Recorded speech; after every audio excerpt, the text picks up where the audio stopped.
Hello students, कैसे हैं आप लोग। और उम्मीद कर रहा हूं कि आप एकदम बढ़िया होंगे और मज़े कर रहे होंगे। तो आज हम लोग class 12th mathematics chapter number 1 relations and functions का एक्सरसाइज 1.1 के कॉन्सेप्ट्स पढ़ेंगे। ठीक है, पहला ही चैप्टर है, साल का पहला चैप्टर है, किताब का पहला ही चैप्टर है। ठीक है, चैप्टर बहुत आसान है अगर आप बहुत ही ध्यान से सुनेंगे मेरी बातों को। ठीक है, देखिए कोई भी बात आसान या भारी इस बात पे भी निर्भर करती है कि आप कितने ध्यान से सुन रहे हैं। तो चैप्टर बहुत आसान है, ठीक है, प्यार से आपको पढ़ना। तो आइए स्टार्ट करते हैं chapter number 1 relations and functions exercise 1.1 के कॉन्सेप्ट। सबसे पहले हम लोग माइंड मैप्स लिखेंगे बच्चों, है ना। तो बच्चों सबसे पहले माइंड मैप्स लिख लेते हैं। देखिए जरा इस चीज़ों को समझिए। सबसे पहले थोड़ा 11वीं क्लास के चीज़ों को पढ़ना पड़ेगा। 11वीं क्लास में हमने पढ़ा था कि बेसिकली रिलेशन, ठीक है, उसकी सेट बिल्डर रोस्टर फॉर्म हमने पढ़ी थी। ठीक है, set builder form, roster form. अभी माइट भी ऐसा हो सकता है कि जब मैं ये चीज़ें लिखूंगा तो आपको ऐसा लगेगा कि यार मेरे को तो कुछ पल्ले नहीं पड़ रहा है। जब मैं लेकिन समझाना शुरू करूंगा चीज़ों को तो उसके बाद आप एक एक करके यहाँ पे टिक लगा सकते हैं। ठीक है, so relation, set builder form, roster form, ठीक है ना। फिर हमें रिलेशन की पढ़नी है डोमेन, है ना, रेंज एंड को डोमेन। ठीक है, domain, range and codomain पढ़ना है हमें। ठीक है, and then finally number of relations पढ़ना है। एक झटके में हम लोग ये सब पढ़ेंगे। ठीक है, ये सब 11वीं क्लास का है बच्चों। क्या है ये सब? 11वीं क्लास का है ना, 11वीं क्लास का है। फिर हम लोग थोड़ा टाइप्स ऑफ रिलेशंस को पढ़ेंगे। ठीक है ना, तो टाइप्स ऑफ रिलेशन में, ठीक है, हम लोग शुरुआत में पढ़ेंगे बेसिकली थोड़ा सा आप कह सकते हो empty and universal relation. Empty and universal relation, ठीक है, ये रिलेशन कोई बहुत ज़्यादा इंपॉर्टेंट रिलेशन नहीं है, बट आपको बस पता होना चाहिए, है ना, एम्प्टी एंड यूनिवर्सल रिलेशन।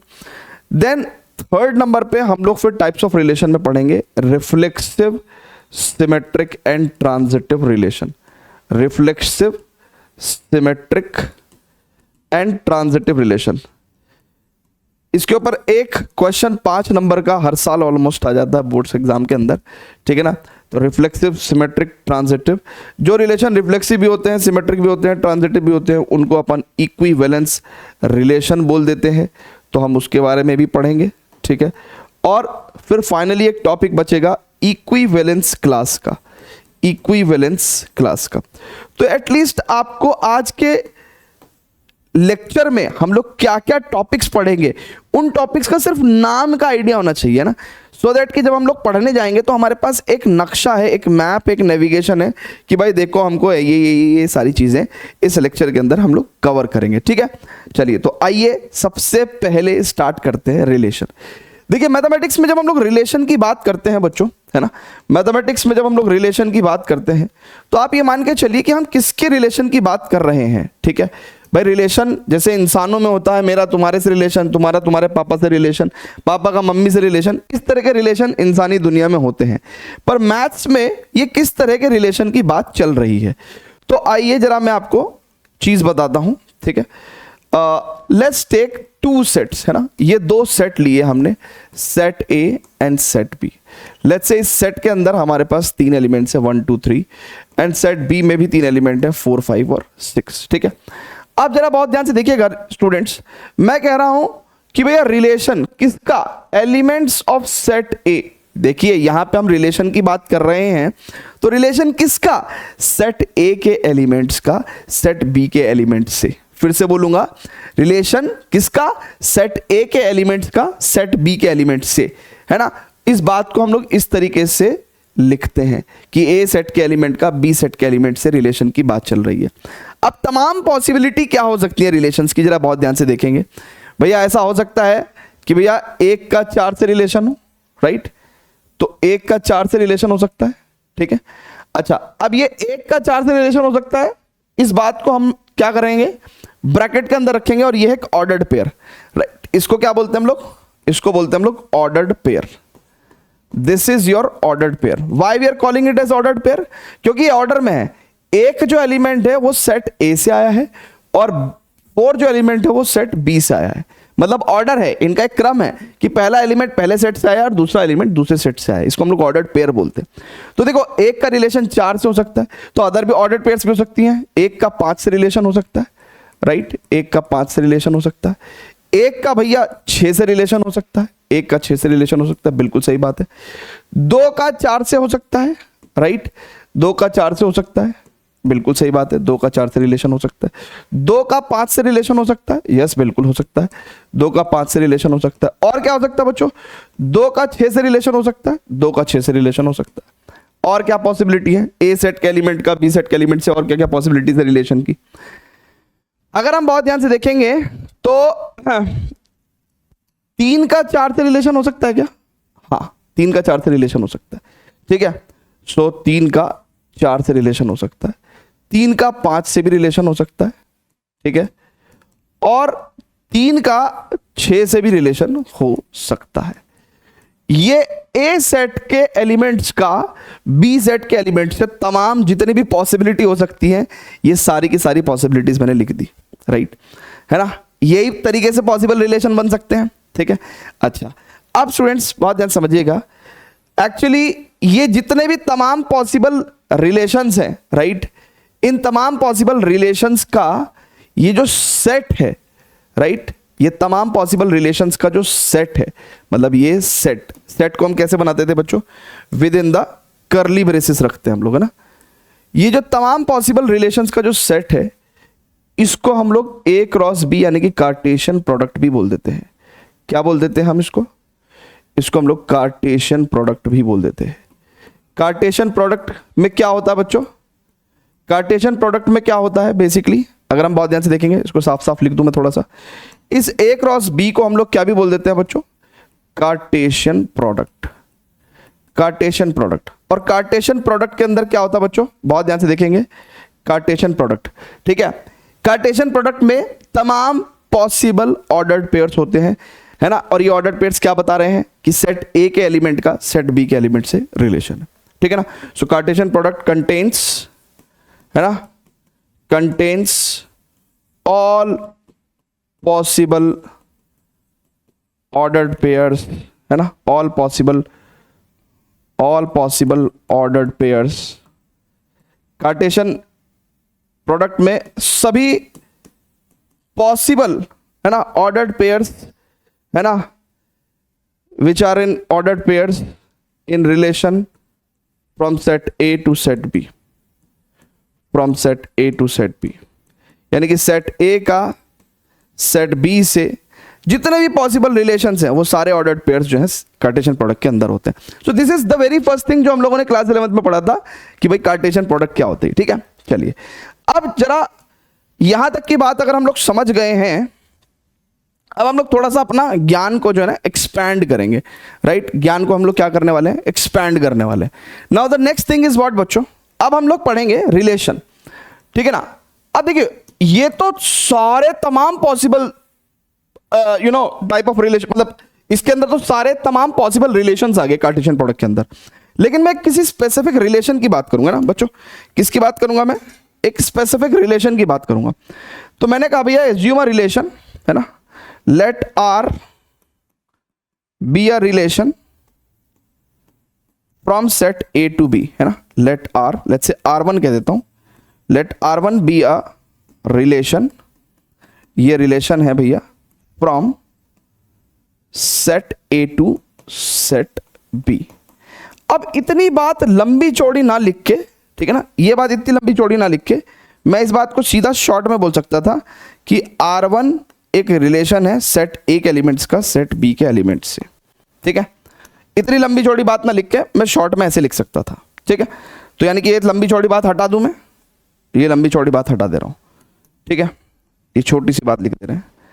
अब रिलेशन क्या है बच्चों? वो कह रहा है कि रिलेशन ये है भैया कि जो एलिमेंट x है जो a सेट से आएगा, और जो एलिमेंट y है जो b सेट से आएगा, कह रहा y जो है वो x से कितना होना चाहिए?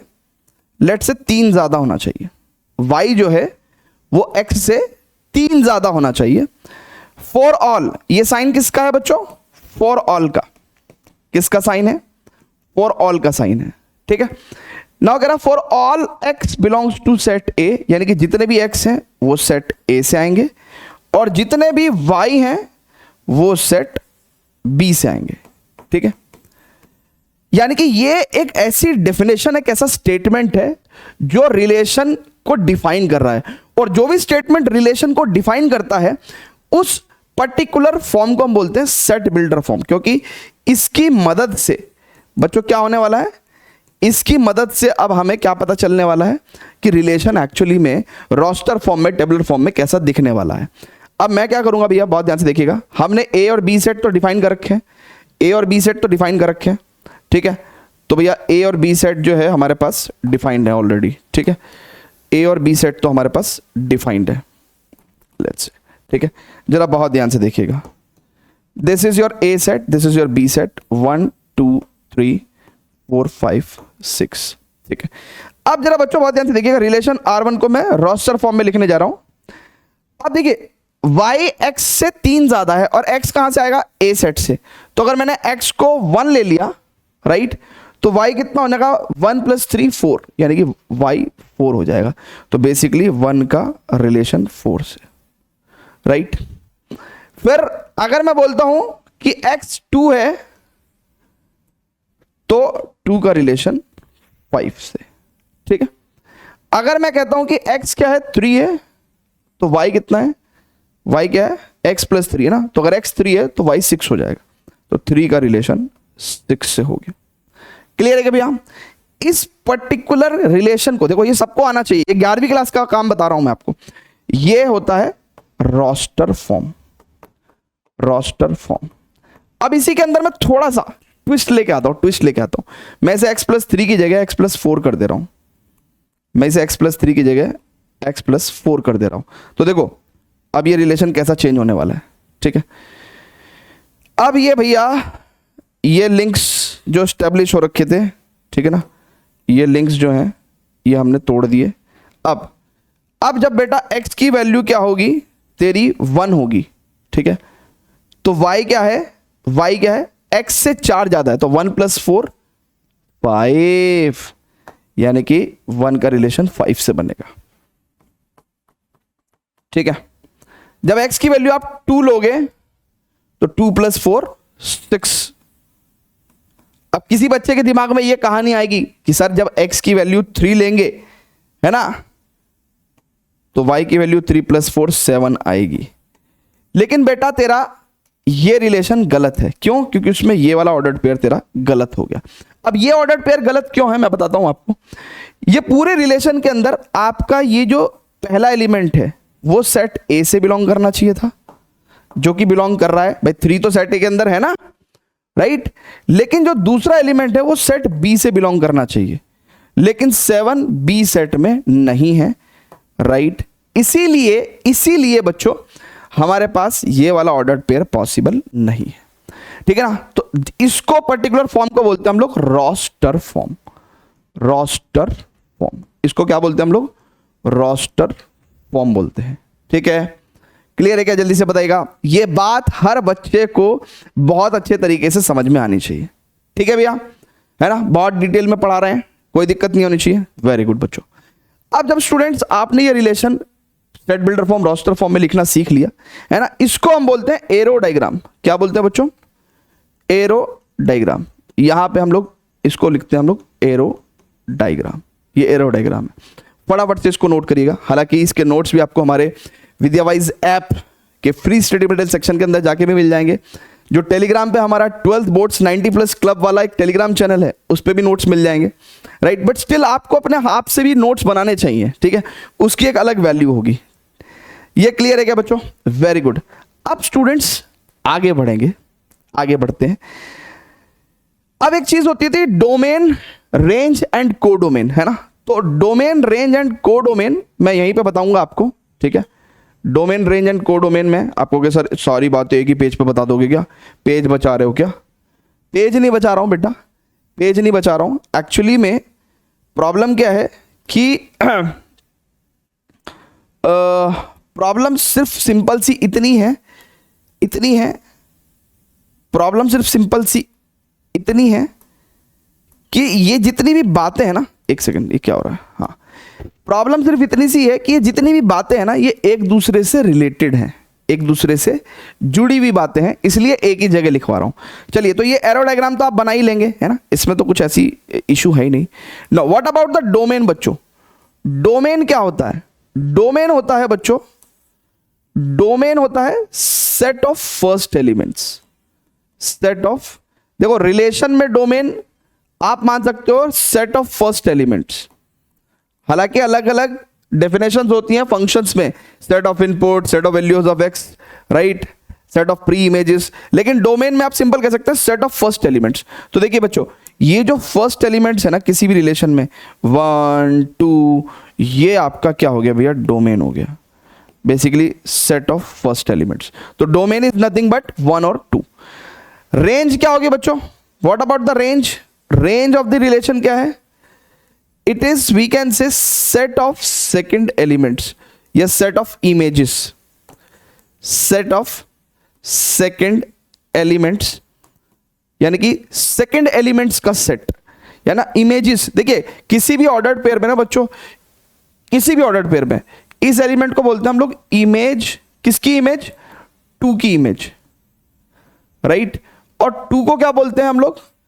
प्री इमेज, यानी कि इमेज से पहले वाली फॉर्म, प्री इमेज ऑफ किसका? 4 का। तो ऐसे भी हम लोग जो है इनको प्री इमेज और इसको इमेज बोलते हैं, ठीक है। तो जो रेंज होता है वो सेट ऑफ इमेजेस होता है, यानी कि सेट ऑफ सेकंड एलिमेंट्स होता है, ठीक है। तो सेट ऑफ सेकंड एलिमेंट्स क्या है यहाँ पे? 5 और 6, 5 और 6। ये किसकी डोमेन रेंज लिख रहे हैं हम लोग? ये किसकी डोमेन रेंज लिख रहे हैं बच्चों? अगर आप बहुत ही ध्यान से देखोगे तो हमने किसकी डोमेन रेंज लिखी? हमने बेसिकली यहां लिखी domain of relation R1, and ये जो रेंज लिखी है वो रेंज लिखी है हम लोग range of the relation R1, ठीक है, range of the relation R1। Okay, आगे व्हाट अबाउट द कोडोमेन बच्चों? ठीक है, एक चीज होती है कोडोमेन। अब कोडोमेन क्या होता है, जरा कोई बताएगा? कोई भाई साहब बताएंगे? So basically there is another thing called as codomain. Codomain, so codomain क्या होता है ना बच्चों, जरा बहुत ध्यान से देखिएगा। ये जो किसी भी रिलेशन में दूसरे वाला जो सेट होता है ना, ठीक है ना, इसको अपन कोडोमेन बोलते हैं, है ना, कंप्लीट सेकंड सेट, ठीक है ना। So complete second set is called as codomain. जो दूसरे वाला, ठीक है ना, सेट होता है उसको कंप्लीटली हम लोग क्या बोलते हैं? कोडोमेन बोलते हैं। यानी कि codomain of the relation R1 की अगर हम लोग बात करेंगे तो codomain of the relation R1 is what? Nothing but the set B। ठीक है बच्चों, is it clear to everyone? जल्दी से बताएगा। ये थोड़ा ऊपर को लिख दिया गया मैंने, चलिए ठीक है, फटाफट से ये पूरी जानकारी नोट करिएगा। तो यहां तक हमने आपको बताया कार्टेशियन प्रोडक्ट, जिसके अंदर तमाम पॉसिबल ऑर्डर्ड पेयर्स होते हैं from set A to set B में जो भी रिलेशन हो सकते हैं। इसके अलावा एक स्पेसिफिक रिलेशन कैसे वो डिफाइन होता है, कैसे उसकी रोस्टर फॉर्म हम लिखते हैं यूजिंग द एरो डायग्राम, और कैसे उसका डोमेन, रेंज एंड कोडोमेन हम लोग डिफाइन करते हैं। ये सारी बातें हो गई। ये सारी बातें थी क्लास 11th की, जो कि बहुत ही प्यारे तरीके से मैंने रिवाइज कर दिया। क्लास 12th के टॉपिक पे हम लोग प्रोसीड करेंगे। बस एक छोटी सी गुजारिश है आपसे कि एक छोटी सी ऑब्जर्वेशन हम लोग और लिखेंगे। एक छोटी सी ऑब्जर्वेशन हम लोग और लिखेंगे ना, एक छोटी सी ऑब्जर्वेशन हम लोग और लिखेंगे। क्या है भैया वो छोटी सी ऑब्जर्वेशन? कहने लगा सब कुछ एक ही पेज पे लिखवा के मानोगे? बेटा सब कुछ इंटरकनेक्टेड है, इसलिए एक पेज पे लिखवा रहा हूं। बस मैं तेरे को एक छोटी सी बात करने को बोल रहा हूं, मैं तेरे को एक छोटी सी बात करने को बोल रहा हूं कि तू ना एक छोटी सी ऑब्जर्वेशन देख ले बस, ठीक है। क्या ऑब्जर्वेशन देख ले बेटा? तू मुझे एक बात बता दे, है ना, अपनी खुली आंखों से एक काम कर दे बेटा, ऑब्जर्व करके बता दे, ऑब्जर्व करके बता दे कि जो रिलेशन R1 है ना, इसके ऊपर देख, इसको देख, ये जो तेरा रिलेशन R1 है, ठीक है, ये जो तेरा रिलेशन R1 है, ठीक है, कहां से कहां का? सेट A के एलिमेंट्स का सेट B के एलिमेंट से। This versus A cross B में तेरे को कुछ कनेक्शन दिख रहा है क्या बेटा? तेरे को कुछ कनेक्शन दिख रहा है क्या? इसको देख और इसको देख, तो हाँ तेरे को कनेक्शन दिखेगा। कनेक्शन क्या दिखेगा? कनेक्शन दिखेगा तेरे को कि जो R1, ठीक है, तेरा जो रिलेशन था A सेट से B सेट में, राइट, ये बेसिकली तेरा सबसेट है किसका, ए क्रॉस बी का, ठीक है। ये तेरा सबसेट है ए क्रॉस बी का। क्यों भी ना हो, क्योंकि R1 एक बहुत ही छोटा सा रिलेशन है जिसमें सेट ए के एलिमेंट सेट बी के एलिमेंट से एक बहुत ही बेसिक सी डेफिनेशन के द्वारा रिलेटेड है। लेकिन ए क्रॉस बी के अंदर तो तमाम पॉसिबिलिटी जो रिलेशंस की हो सकती थी वो सारी की सारी हैं। तो डेफिनेटली ए सेट के एलिमेंट का बी सेट के एलिमेंट से कोई भी रिलेशन होगा वो तमाम पॉसिबल रिलेशंस का सबसेट तो होगा ही ना, है ना। तो यहां पे एक फॉर्मूला बनता है, उस फॉर्मूला को बताने के लिए मैं आपको लेके चल रहा हूं नेक्स्ट पेज पे। अदरवाइज आप मुझे कहोगे कि सर सब कुछ पढ़ा दो इसी पेज पे।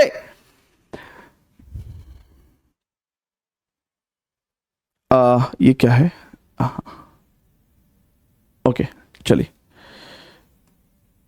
अब स्टूडेंट्स बहुत ही ध्यान से देखिएगा। हमने क्या देखा, हमने देखा कि भैया R1 एक रिलेशन था बेसिकली ए सेट से बी सेट में, और ये रिलेशन बेसिकली सबसेट हुआ तमाम पॉसिबल रिलेशंस ए सेट के एलिमेंट्स का बी सेट के एलिमेंट्स से जो हो सकते थे उनका, ठीक है। तो ये इसका मतलब ऐसे और भी रिलेशन होंगे, है ना, ऐसे और भी रिलेशन होंगे। लेट्स से वो n नंबर ऑफ रिलेशंस जो हैं जितने भी हैं ए सेट के एलिमेंट्स का बी सेट के एलिमेंट्स से, वो सारे के सारे क्या होंगे बच्चों, सबसेट होंगे ए क्रॉस बी का। तो इसका मतलब यहां से एक फॉर्मूला हम लोग लिख सकते हैं, ऑब्टेन कर सकते हैं कि total number of relations, total number of relations, ठीक है, फ्रॉम सेट ए से सेट बी में, total number of relations from set A to set B is nothing but total number of subsets, total number of subsets of A cross B, of A cross B। यानी कि A cross B के जितने subsets होंगे उतने total number of relations आप set A से set B में बना सकते हो, क्योंकि सारे के सारे रिलेशन जो हैं वो A cross B के सबसेट होंगे। अब टोटल नंबर ऑफ सबसेट्स का क्या फॉर्मूला है, तो देखो 11th क्लास में मे भी शायद आपने ये ना पढ़ा हो कि if set A has n elements, right, it implies total number of subsets of set A, कितना फॉर्मूला होता था, 2 की power number of elements in that set, ठीक है। तो यानी कि अगर हमें ए क्रॉस बी के total number of subsets calculate करने हैं तो हम कहेंगे 2 power number of elements in A cross B. और 11वीं क्लास में हमने ये भी पढ़ा था कि number of elements in A cross B is number of elements in A into number of elements in B, ठीक है। सो ये एक बेसिकली आपका बच्चों मैं कह सकता हूं कि फॉर्मूला बन जाता है, ठीक है ना। This comes down as a formula. अगर हमसे कोई पूछेगा कि भैया total number of relations from set A to set B कितना होगा, तो हम कहेंगे कि जितने ए क्रॉस बी के टोटल सबसेट्स होंगे, यानी कि जितने 2 की power number of elements in A cross B, यानी कि 2 की power number of elements in A into number of elements in B, ठीक है। तो इस फॉर्मूले से हम लोगों ने ये ऑब्टेन किया, ठीक है। क्लियर है क्या, जल्दी से बताएगा। हाँ, सो अगर मैं आपको यहां पे एक क्वेश्चन दे दूं, क्या क्वेश्चन दे दूं बच्चों, मैं कहूंगा कि भैया अगर ए सेट में लेट्स से 2 एलिमेंट्स हैं और बी सेट में अगर 3 एलिमेंट्स हैं, तो total number of relations from set A to set B कितने बना पाओगे आप, तो आपको कहना है कि सर जी 2 की power number of elements in A cross B मतलब 2 की power number of elements in A into number of elements in B. इसका मतलब 2 की power number of elements in A is 2 into number of elements in B is 3, so 2 की power 6, ठीक है। तो 2 की पावर 6। अब देखो बहुत ध्यान से, ए सेट के अंदर अगर 2 एलिमेंट और बी सेट के अंदर 3 एलिमेंट्स हैं, तो हम लोग टोटल 2 की पावर 6 डिफरेंट रिलेशन बना सकते हैं, ठीक है। 2 की पावर 6 डिफरेंट रिलेशन हम लोग बना सकते हैं, ठीक है। अब इतने सारे रिलेशंस तो हम लोग पढ़ नहीं पाएंगे, तो 5-6 तो पढ़ ही लेना। तो इसलिए अब हम लोग टाइप्स ऑफ रिलेशन की तरफ को प्रोसीड करेंगे स्टूडेंट्स, ठीक है।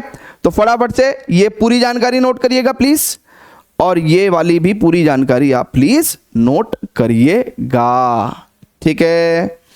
क्लियर है क्या? वेरी गुड बच्चों, बहुत बढ़िया।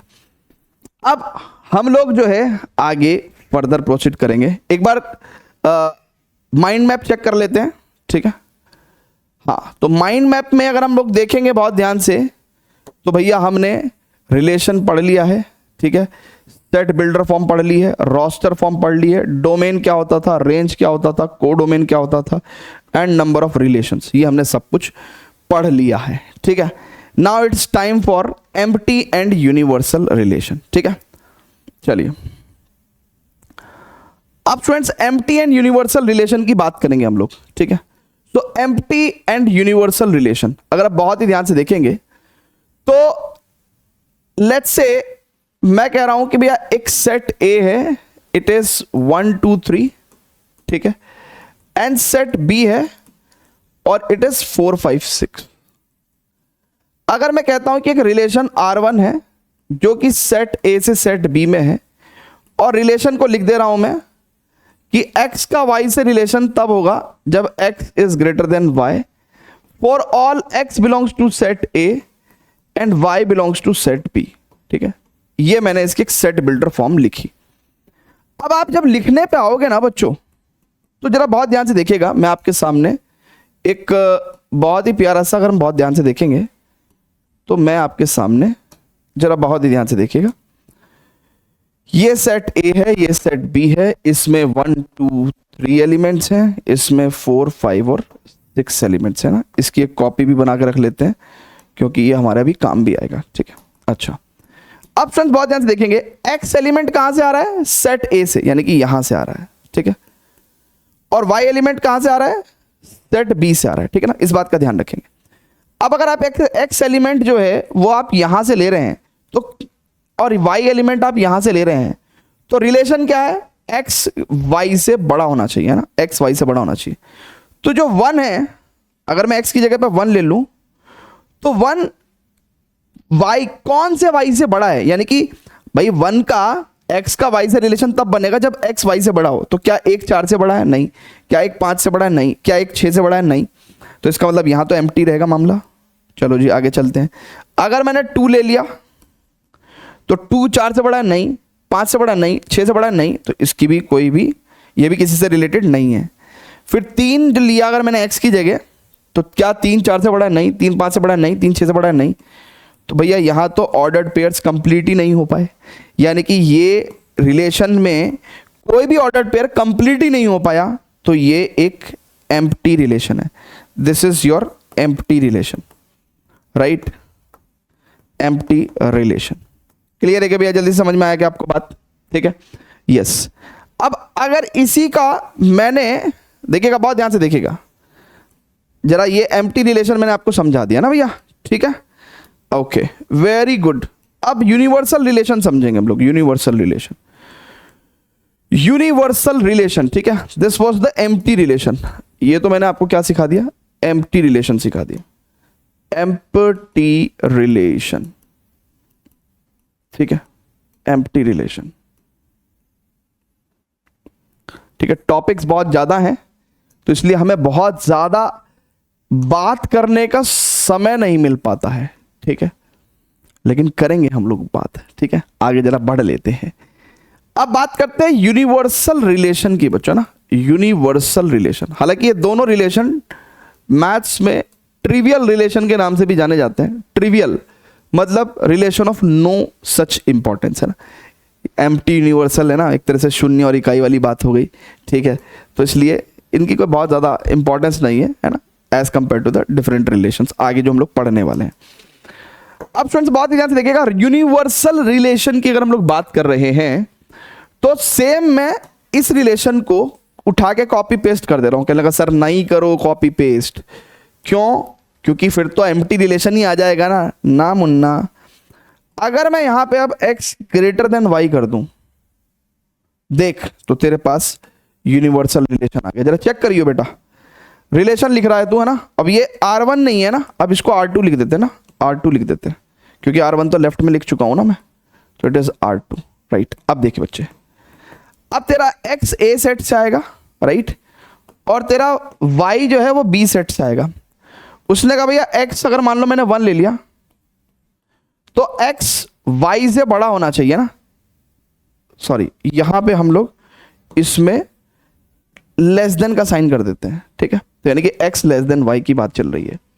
तो देखो 1 4 से भी छोटा है, 1 5 से भी छोटा है और 1 6 से भी छोटा है। तो टेक्निकली अगर आप देखो तो 1 का रिलेशन 4 से भी हो गया, 5 से भी हो गया और 6 से भी हो गया, ठीक है भैया। 1 4 से भी छोटा है, 1 5 से भी, क्योंकि x y से छोटा होना चाहिए, x y से छोटा होना चाहिए। तो अगर x 1 लिया तो 4 से भी छोटा है, 5 से भी छोटा है, 6 से भी छोटा है।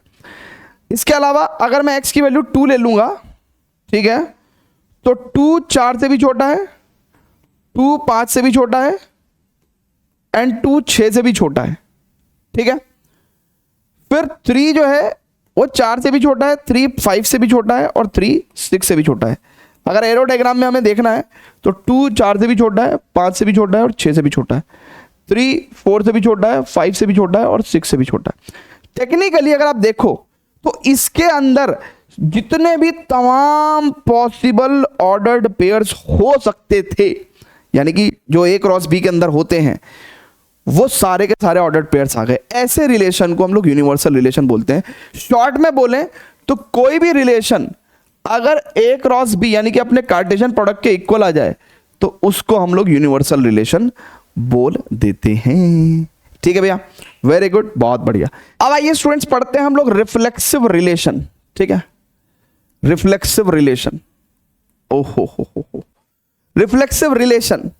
अब स्टूडेंट्स बहुत ही ध्यान से समझिएगा, जैसे कुछ दुनिया में ऐसे लोग होते हैं, ठीक है, जो मतलबी होते हैं, है ना। कैसे होते हैं? मतलबी होते हैं ना, मतलबी, सेल्फिश। मतलबी लोगों की क्या कैरेक्टरिस्टिक है कि भाई वो ना अपने आप से मतलब रखते हैं भाई, ठीक है ना। उनका पहले अपना उल्लू सीधा होना चाहिए, ठीक है ना, पहले उनका काम होना चाहिए, ठीक है। सो रिफ्लेक्सिव रिलेशन का नेचर कुछ मतलबी लोगों जैसा है ना। अब कैसे है ये रिलेशन जरा बताता हूं। बेसिकली कहता है कि अगर कोई set let's say A set है और ए सेट के अंदर एलिमेंट्स मैंने डाल दिया 1 2 3, ठीक है। अब कभी अगर मैं बोलूंगा ना रिलेशन ऑन सेट ए, कभी भी अगर मैं बोल रहा हूं रिलेशन ऑन सेट ए, तो इस बात का यह मतलब समझना कि मैं रिलेशन ए सेट के एलिमेंट्स का ए सेट के एलिमेंट्स की बात कर रहा हूं, यानी कि सिमिलर सेट के बीच में रिलेशन की बात कर रहे हैं हम लोग। ए सेट के एलिमेंट का ए सेट के एलिमेंट से ही रिलेशन की हम लोग बात कर रहे हैं, रिलेशन ऑन सेट ए। तो रिफ्लेक्सिव रिलेशन में वो क्या कहता है कि भैया एक रिलेशन रिफ्लेक्सिव कब कहलाएगा, है ना। एक रिलेशन रिफ्लेक्सिव कब कहलाएगा? एक रिलेशन रिफ्लेक्सिव ऑन सेट ए, यानी कि सेट ए पे रिफ्लेक्सिव कब कहलाएगा, या reflexive relation on set A, reflexive relation on set ए कहता है कि भैया कोई रिलेशन, है ना, किसी पर्टिकुलर सेट पे रिफ्लेक्सिव कब कहलाएगा? When every element of set A, every element of set A is every element of set A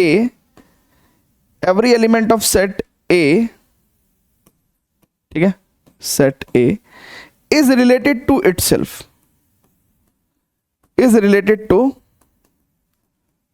itself, ठीक है। कह रहा कि भैया सेट ए के हर एलिमेंट अपने आप से रिलेटेड होगा, तब हम उस टाइम पे रिलेशन को रिफ्लेक्सिव रिलेशन बोल सकते हैं। जैसे एग्जांपल के तौर पे अगर ए सेट है हमारे पास 1 2 3, तो आपकी जो नजरें हैं वो यहां पे इन सेट के सभी एलिमेंट्स पे होनी चाहिए ना। बेसिकली आपका ध्यान इन सभी एलिमेंट्स पे होना चाहिए, ठीक है। तो रिफ्लेक्सिव रिलेशन में क्या होगा भैया कि हर एलिमेंट, ठीक है, अपने आप से रिलेटेड होगा, 2 2 से रिलेटेड होगा, 3 3 से रिलेटेड होगा, राइट। हर एलिमेंट अपने आप से रिलेटेड होगा, ठीक है, या अपने जैसे से रिलेटेड होगा, ठीक है।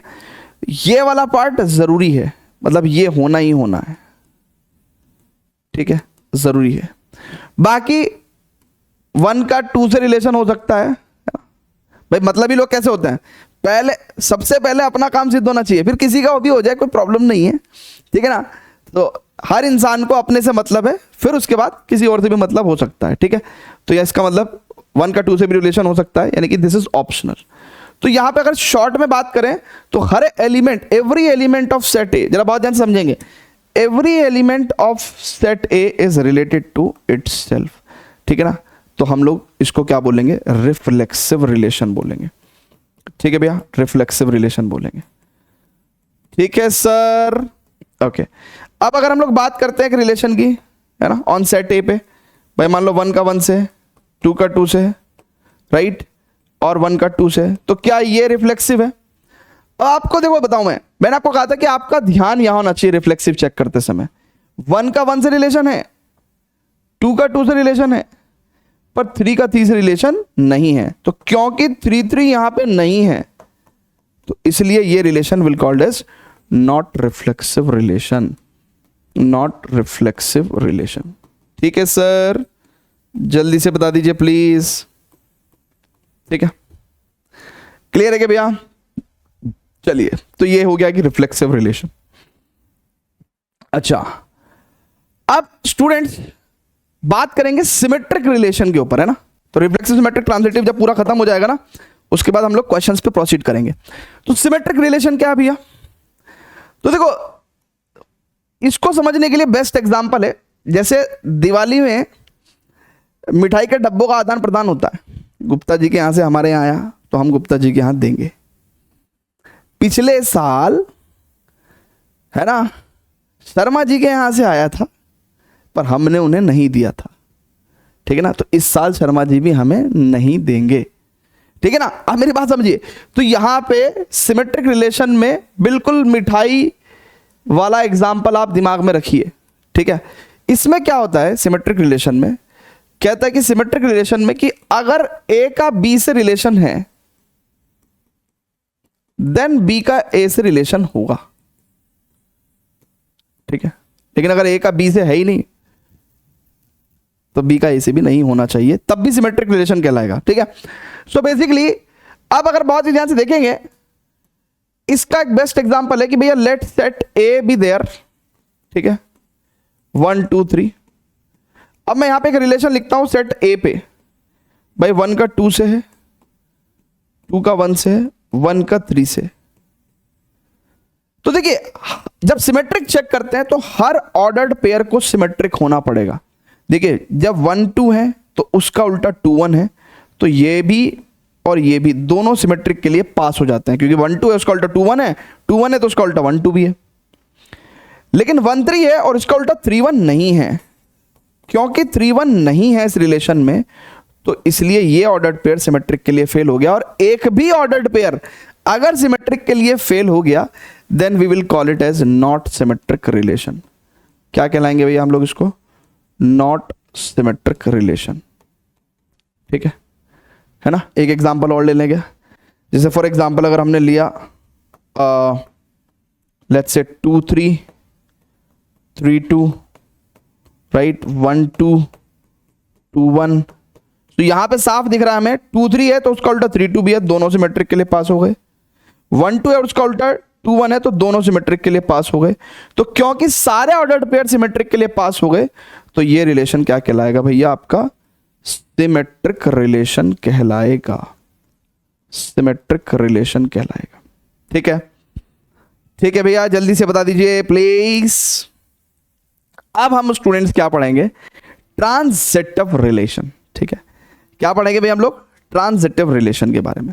चलिए, तो हम लोग पढ़ेंगे ट्रांजिटिव रिलेशन। तो ट्रांजिटिव जो रिलेशन है, इसमें एक जो वर्ड है बहुत प्यारा है, ट्रांजिट।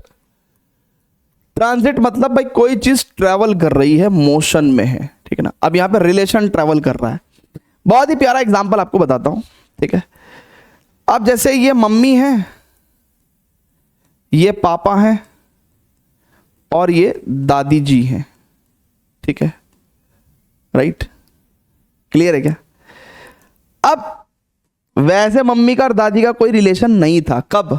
पापा की शादी से पहले, राइट, लेकिन पापा और दादी का रिलेशन था। तो अब जरा समझिए, मम्मी ने जैसे ही पापा से शादी करी, और पापा और दादी तो पहले ही रिलेशन में थे, माँ बेटे के। तो मम्मी का जैसे ही पापा से शादी हुई और पापा का दादी से पहले रिलेशन था, तो मम्मी का दादी से रिलेशन बन गया शादी के बाद सास बहू, क्योंकि सास भी कभी बहू थी। ठीक है। तो ट्रांजिटिव रिलेशन में क्या होता है, कहते हैं कि भैया अगर ए का बी से रिलेशन है एंड बी का सी से रिलेशन है, देन रिलेशन ट्रांजिटिव कहलाएगा अगर ए का सी से रिलेशन बन जाए तो। If A B belongs to R and B C belongs to R, then A C also belongs to R, then it is called as transitive. ठीक है। बट इसमें एक दूसरी डेफिनेशन भी है जो एनसीईआरटी में मेंशन्ड नहीं है, राइट, जो एनसीईआरटी में मेंशन्ड नहीं है। ठीक है। और जो एनसीईआरटी में मेंशन्ड नहीं है बेसिकली। ठीक है। सो क्या डेफिनेशन एनसीईआरटी में मेंशन नहीं है कि भाई देखो, जैसे अगर मान लो मम्मी है, पापा हैं और शराबी चाचा हैं, है ना, शराबी चाचा। अब देखो चाचा जी शराब पीते हैं तो पापा ने उनसे मतलब छोड़ दिया। अब जब मम्मी और पापा की शादी हुई तो मम्मी का पापा से रिलेशन बना, बट क्योंकि पापा जो है वो शराबी चाचा से रिश्ता तोड़ चुके हैं, नहीं बात करते वो आज की तारीख में। ठीक है ना। तो मम्मी का पापा से रिश्ता बना, बट पापा शराबी चाचा से रिश्ता तोड़ चुके, तो मम्मी भी शराबी चाचा से अब कोई रिश्ता नहीं रख सकती। ठीक है ना। तो मम्मी का भी शराबी चाचा से अब कोई रिश्ता नहीं रह जाएगा। ठीक है, कोई बातचीत नहीं भैया। ठीक है। सो इसमें भी क्या हो रहा है, रिश्ता ना रखना भी ट्रांजिट हो रहा है। तो इसका मतलब यहां पे हम लोग क्या कहेंगे, हम कहेंगे भैया बहुत ध्यान से कि ए का बी से रिलेशन है बट बी का सी से कोई रिलेशन नहीं है, देन ए का बी सी से कोई रिलेशन नहीं होगा, तो रिलेशन ट्रांजिटिव कहलाएगा। अब इसको हम क्वेश्चन के माध्यम से समझते हैं ना, क्वेश्चन करते हैं। ठीक है, क्वेश्चन करते हैं भैया, बहुत ध्यान से समझिएगा, बहुत ध्यान से समझिएगा। क्वेश्चन करेंगे जरा बहुत ध्यान से, है ना। ये सारी बात आपके यहाँ पे लिखी हुई है, मैं इसको मिटा दूंगा वैसे, है ना। लोग बोलेंगे मम्मी पापा दादी कौन से पढ़ाई चल रही है यहाँ पे। जरा अब बहुत ध्यान से देखिएगा। मान लो एक सेट ए है 1 2 3, ठीक है ना। क्या भैया, सेट है 1 2 3 और मैंने एक रिलेशन लिखा, इट इज 1 2 2 1 और 1 1। तो जितने भी अधूरे पढ़े लिखे हैं, है ना, जो स्कूल में ऐसी, अरे हाँ ट्रांजिटिव तो मैंने पढ़ लिया था स्कूल में ही, वो सारे के सारे लोग इसको ट्रांजिटिव बोलेंगे। क्या बोलेंगे, इसको ट्रांजिटिव बोलेंगे। बट एक्चुअल में ये ट्रांजिटिव नहीं है, दिस इज नॉट ट्रांजिटिव, ये ट्रांजिटिव नहीं है। कहना सर क्या बात कर रहे हो, ए बी है, बी सी है और ए सी भी है। भाई 1 2 है, 2 1 है, 1 1 भी है, ट्रांजिटिव क्यों नहीं है। हट पगले, ऐसे चेक नहीं करते हैं। चेक कैसे करते हैं मैं बता रहा हूं तेरे को। जब तू इसको ए बी मानेगा ना, ठीक है, तो तूने इसको ए बी मान लिया, जरा बहुत ध्यान से देखियो 1 2 को। ठीक है, 1 2 को तूने ए बी मान लिया, तो 2 से स्टार्ट होने वाला जो भी ऑर्डर्ड पेयर होगा वो डेफिनेटली क्या होगा भैया, बी सी होगा। तो तूने कहा भैया ए बी है बी सी है तो ए सी होना चाहिए, तो ए सी क्या बनेगा 1 1। तो तूने कहा भैया सर जी देखो ना 1 2 है, ए बी है बी सी है और ए सी भी है, तो ये ट्रांजिटिव हो गया। लेकिन ट्रांजिटिव सिर्फ और सिर्फ ए बी होता है, यानी कि अगर ए बी है और बी सी भी है एंड ए सी भी है, तो फिर ए बी ट्रांजिटिव के लिए पास होता है, सिर्फ ए बी ट्रांजिटिव के लिए पास होगा।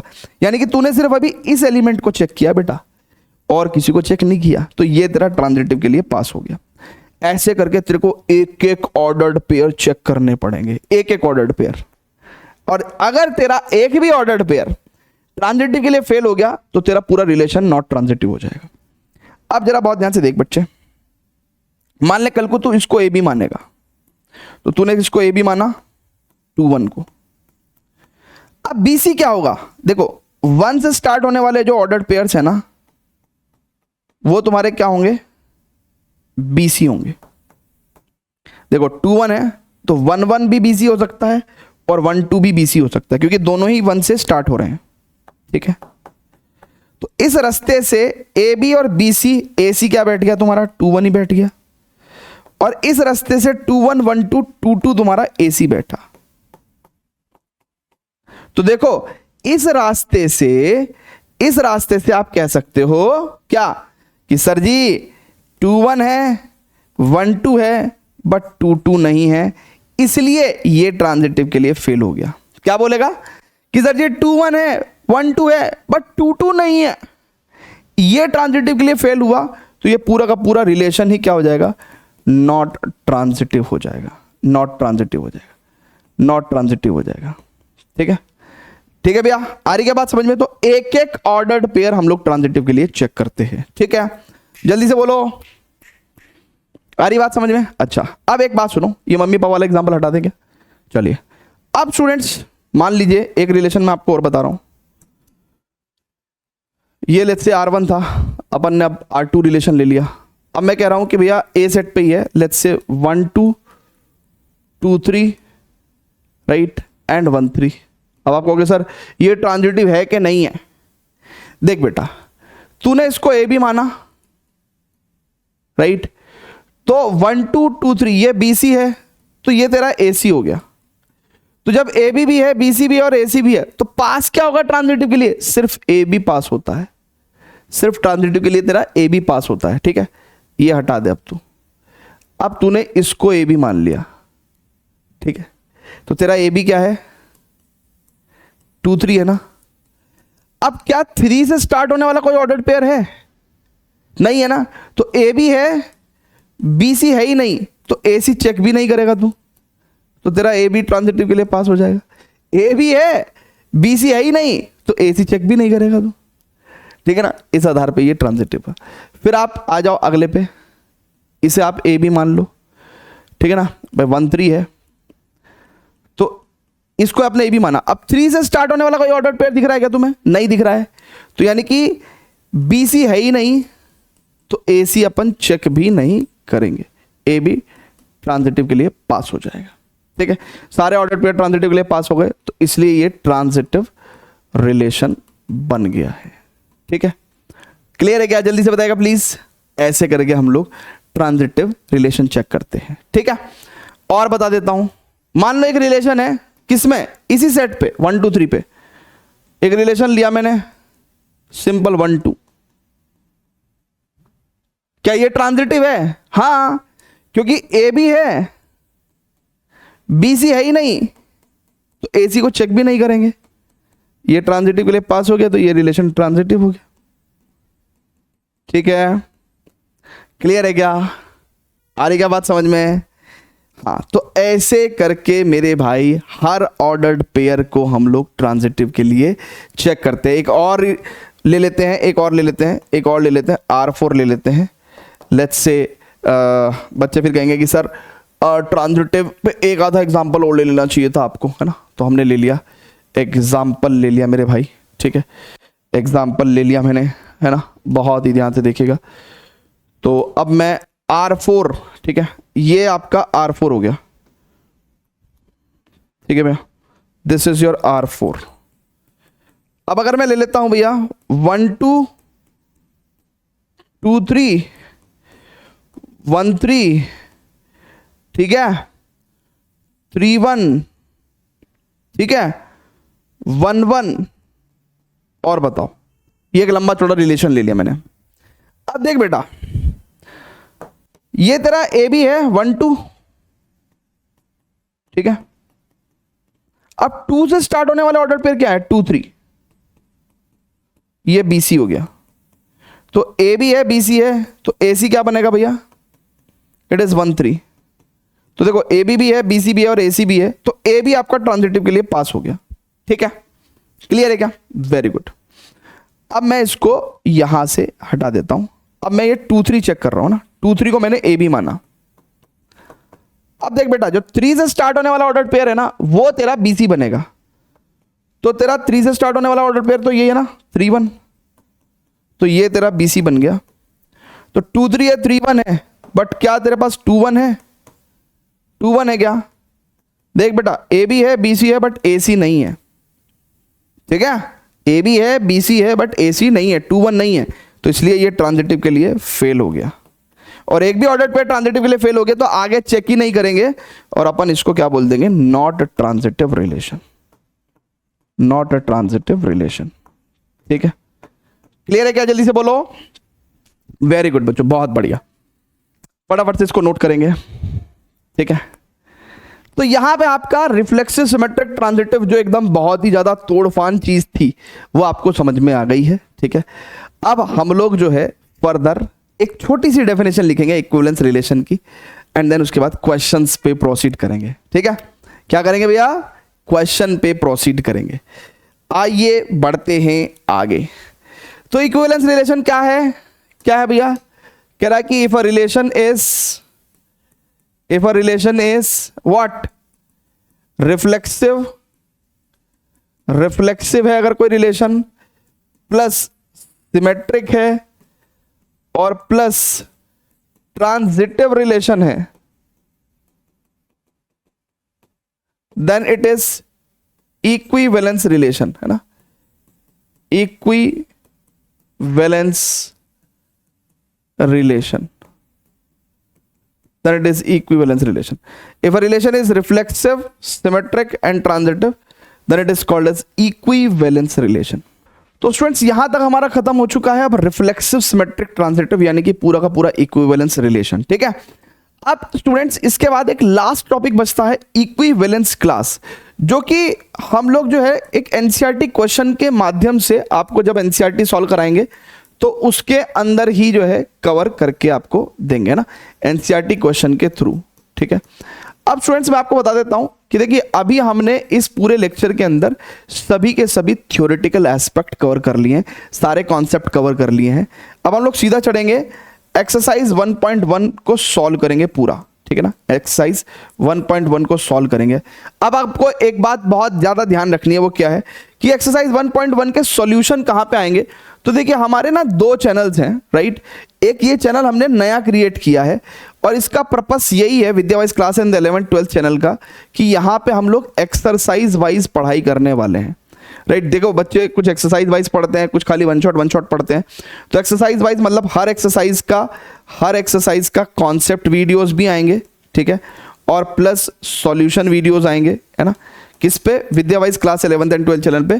ठीक है ना, तो आप जो है सब्सक्राइब कर लीजिएगा बिल्कुल जरूर। ठीक है ना, इसके अलावा आपको जो ये जो चैनल है जिसपे अभी आप ये वीडियो देख रहे हैं, ठीक है ना, सीबीएसई क्लास वीडियोस, यहाँ पे हम लोग चैप्टर वाइज पढ़ाई करेंगे पूरे साल। Chapter wise one shots, chapter wise क्या बोलते हैं PYQs, है ना, रिवीजन सेशंस वगैरह ये आएंगे। ठीक है, इसके अलावा स्टूडेंट्स देखिए अगर आपको मेरे साथ पढ़ने में रियली यू एंजॉय, आप सच में ही मेरे साथ पढ़ते हैं, मज़ा आता है आपको, तो हम लोग 12th boards 90+ preparation and mathematics special batch जो है हमने स्टार्ट किया है, सफल बैच, जो कि बहुत अफोर्डेबल है। मतलब इसकी फीस जो है वो मैं आपको बता दूं, इट इज़ 1599 और ये कंप्लीट कोर्स की है। मतलब आपको एग्ज़ाम, आपका जो 2026 बोर्ड एग्ज़ाम होगा, ठीक है ना, कंप्लीट कोर्स टिल एग्ज़ाम, ठीक है, ये तब तक की फीस है आपकी। इसमें आपकी रेगुलर लाइव क्लासेस होती हैं, ठीक है ना। एक ये हमारी सफल बैच DPPs मिलती हैं, ठीक है। इसके अंदर मतलब ये सारी प्रॉब्लम्स आप सॉल्व करो तो आप 100 आउट ऑफ 100 के लिए प्रिपेयर्ड हो जाओगे, ठीक है। पतली सी दिखती है लेकिन इसमें लगभग 1500 क्वेश्चंस के करीबन रहते हैं, ठीक है।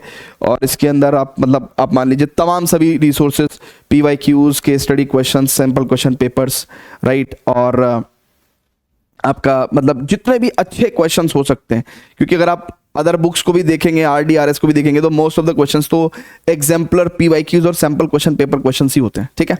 सो वो सभी तमाम क्वेश्चंस जो बोर्ड्स में पूछ सकते हैं, ठीक है ना, वो आपको सफल DPPs में मिल जाते हैं।